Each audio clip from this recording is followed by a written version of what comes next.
What's up everybody? So winter's come around quicker than we ever thought it would. It's getting colder and it's time to put on some muscle. This video I'm going to be going over the top 5 foods you can use to put on the muscle, get in the extra calories while still maintaining a good nutritional diet. Let's get into it, shall we? So as mentioned in the intro, a lot of people tend to use the winter to put on some muscle and to gain some weight. This is completely healthy to do. Some people see it as like a cycle throughout the year where they'll gain weight in the winter, lose it before the summer, and then maintain through the summer when they look at their best. This is something that I personally like to do as well. But a lot of people take the wrong approach. A lot of people go into it with the mindset of, we just need to get calories in to gain the weight, to gain the muscle. This is known as dirty bulking, where you essentially eat all the foods that you just want without paying too much attention to the nutritional value. Things like pizza, burgers, fries, ice cream, all these foods that are typically known as unhealthy, we can incorporate in moderation in a healthy, balanced diet. However, people tend to prioritize these because they're higher in calories when dirty bulking. The point of this video is to show you options that don't dirty bulk and that will give you good nutritional value whilst giving you the extra calories and give you the macros you need to hit your goals. That being said, of course you can strike a balance and incorporate these unhealthy foods because you do have a little bit more leeway when you're wanting to eat more calories. Without further ado, let's get into it and let's start with food number 1. So food number 1 is nuts and seeds. Now why? Well, nuts and seeds are a really great source of not only healthy fats, that's their prominent macronutrient, but they also tend to have quite a lot of protein in them as well. The healthy fats are of course a great way of getting in extra calories, but the protein as well is just an added bonus. And they're so versatile too. You can blend them into protein shakes, you can put them on top of your oats in the morning. There's a ton of different options you can use them for. Number 2 is cheese.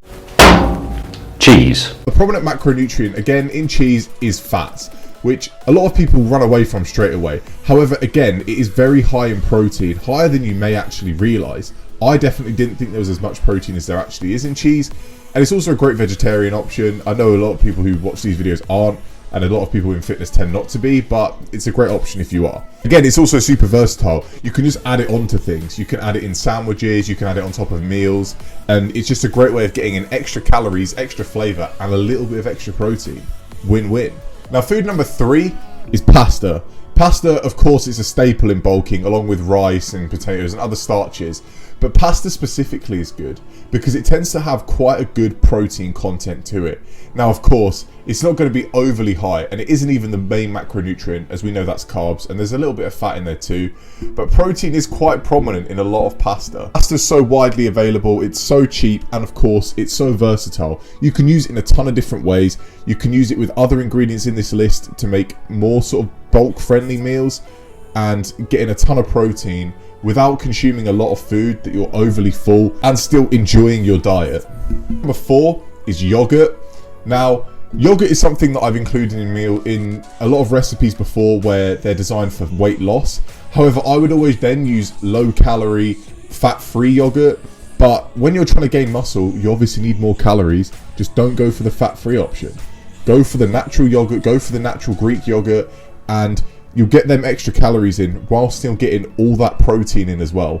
It's such a simple way of adding calories without taking away protein and without adding a ton of extra fat. Of course there is going to be extra fat, but fat isn't the enemy, like we've discussed in this video and previous videos as well. So yogurt is a great option. Again, super versatile. You can put it on your top of your oats, you can blend it into shakes, you can make sauces out of it for things like pasta again. So there's a ton of different options for it. And finally, food, more like item number 5 is liquid calories. Now this of course is such a given, but it's something that again a lot of people overlook. For example, things like milk. Milk is super high in protein, super easy to get liquid calories down. Fruit juices as well. Yes, they're high in sugar, but it's fructose, so it's not the same. It doesn't process the same as glucose or other sugars.